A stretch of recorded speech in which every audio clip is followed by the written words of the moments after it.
C'est dans l'ancienne gare de départ du téléphérique de Verrier-du-Lac, tout près d'Annecy, que l'association de la Cinémathèque des Pays de Savoie et de l'Ain a pris place depuis quelques semaines.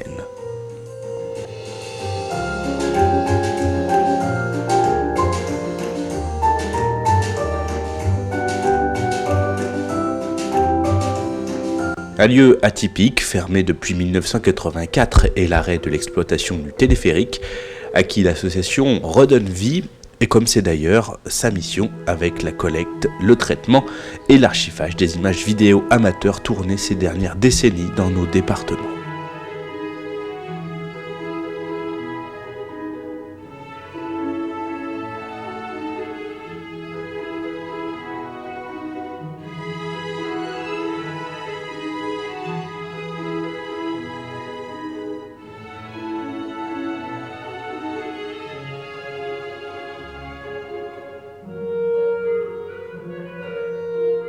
Ici, on se trouve dans la salle Henri Tracol, qui est une salle de travail pour l'équipe ressources de la Cinémathèque qui travaille, identifie, visionne les films, et un lieu aussi qu'on souhaite mettre à disposition du public, puisque on y voit des éléments qui sont importants par rapport à l'histoire du lieu, avec les roues d'origine qui portaient les câbles du téléphérique, et puis ces machines sur lesquelles on travaille et qui s'intègrent très bien dans ce bâtiment patrimonial, dans cette architecture-là. Créée en 1999, la Cinémathèque a très vite trouvé le soutien de l'Assemblée des Pays de Savoie, saluant ainsi cette initiative de sauvegarde d'un patrimoine aussi intime qu'universel.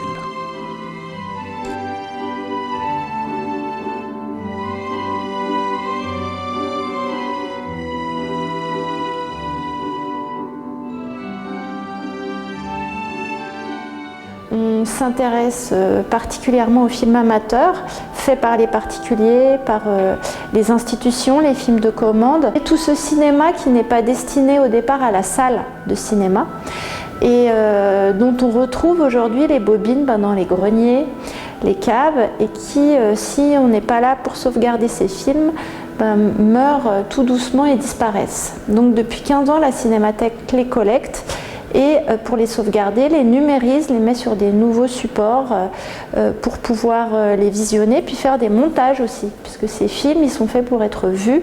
On les propose dans des documentaires pour la télé, pour le cinéma. Et maintenant qu'on a notre salle de cinéma, l'idée, c'est aussi d'accueillir les gens pour qu'ils voient les films sur place. Dès à présent, 2 jeudis soirs par mois, des diffusions de films anciens sont donc proposées. Et en avril prochain, la Cinémathèque proposera à ses visiteurs une exposition dédiée à ces missions, avec notamment la mise en valeur de quelques-uns des 500 appareils collectés dans nos greniers. Et la Cinémathèque des Pays de Savoie et de l'Ain, c'est aussi un site internet, letéléphérique.org, un site participatif qui vous permettra d'accéder à la base de données numérisée par thématique, par année ou par mots-clés. C'est des films qui suscitent toujours un grand intérêt puis une forte sympathie. Donc vraiment, je crois qu'à différents stades, on s'y retrouve. Et c'est comme un Chaplin, quand on voit un film ancien de Charlot, on se rend compte qu'il y a une première lecture qu'on peut faire avec des enfants sur le côté humoristique et rigolo. Et en profondeur, il y a quand même beaucoup de choses sur l'analyse d'une société. Et donc ces films-là, ils sont de la même veine.